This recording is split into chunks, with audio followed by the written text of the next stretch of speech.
In this video, I'll show you how to use value gradations to make a surface appear either flat or round. And it's in my book, Ellen's Guide to Design Elements, where the Kindle is only $5.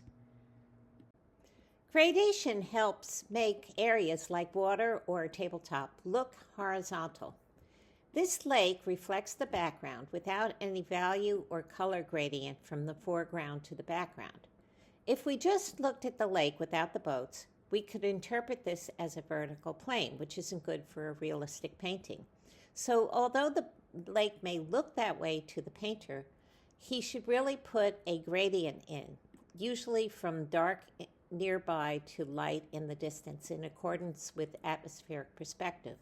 But the gradient could go the other way, from light in the foreground to dark in the background, and still make the water appear horizontal. Let's see how the master artists dealt with reflections. So in Claude Monet's painting, he used a gradation from dark to light, and in colors from blue to pink, and in gradation of texture, large ripples in front and minimal ripples in back. And this water looks flat.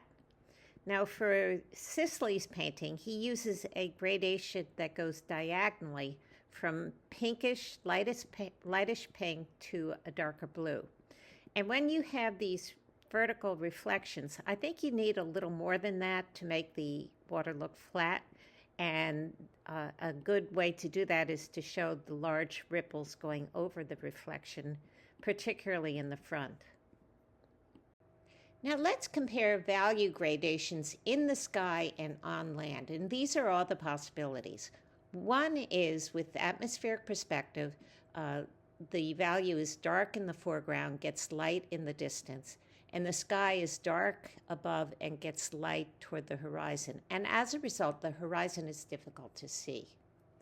Now, when the water is darker in the distance and the sky above it is light, the horizon is emphasized. The problem with both of these is we don't know the light direction. Now, the third possibility is a horizontal gradation from light to dark, and also down here from light to dark. So we know that the sun is on the left.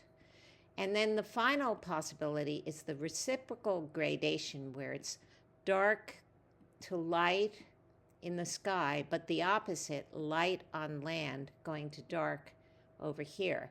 And that emphasizes the horizon, keeps the eye in the center.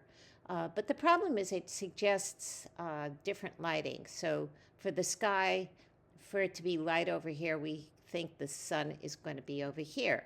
But for the ground to be light over here, the sun would have to be on the left. We can use gradations to make a tabletop or a street appear horizontal. So in this first picture, there's really no gradation in this table, and it could be interpreted as being a vertical pyramid. This table, however, looks like it's horizontal because we have some gradation here from light to dark. And similarly, here there's a gradation, and the street over here looks like it is horizontal. Now, when does a gradation look round? Well, it could look round in the horizontal direction. This, for example, could be a column where the roundness goes horizontally, or it could be a table edge. If we have the values that are closer together, it looks less round. So we can get away with some darkening of the edges and not make a horizontal image look round. Now, what about the vertical direction? This looks like someone going into a dark room. It doesn't look round. This one is consistent with atmospheric perspective. This one less so. This could be a round object.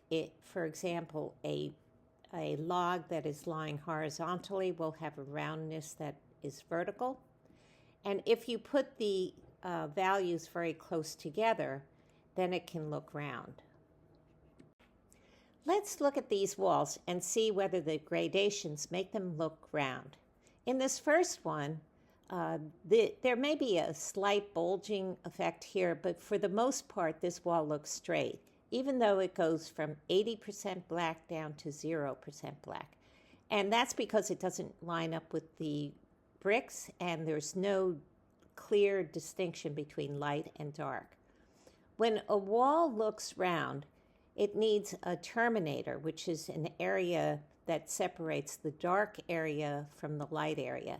And the part of the gradation that makes it round is the halftone before the terminator.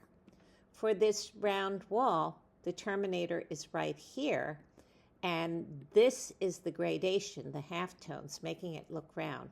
But since the light is so intense here, it bleaches away some of these halftones. So this wall has somewhat of an angular appearance. Let's look at some gradations in paintings. So in this first one, the sky has a shape. It curves around the village as if embracing it.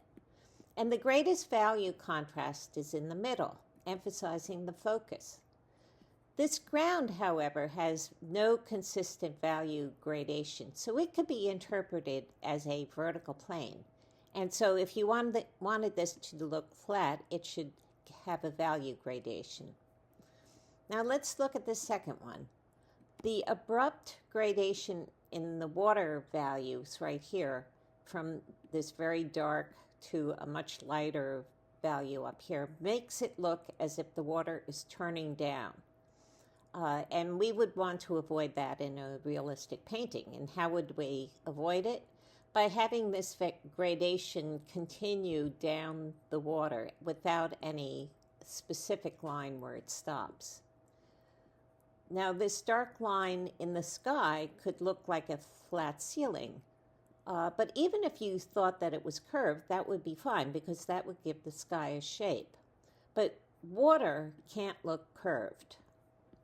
And just as an aside, you should notice where the signature is, especially in Oriental art, because it's part of the design of the painting. And here it's on the left to balance the dark land on the right.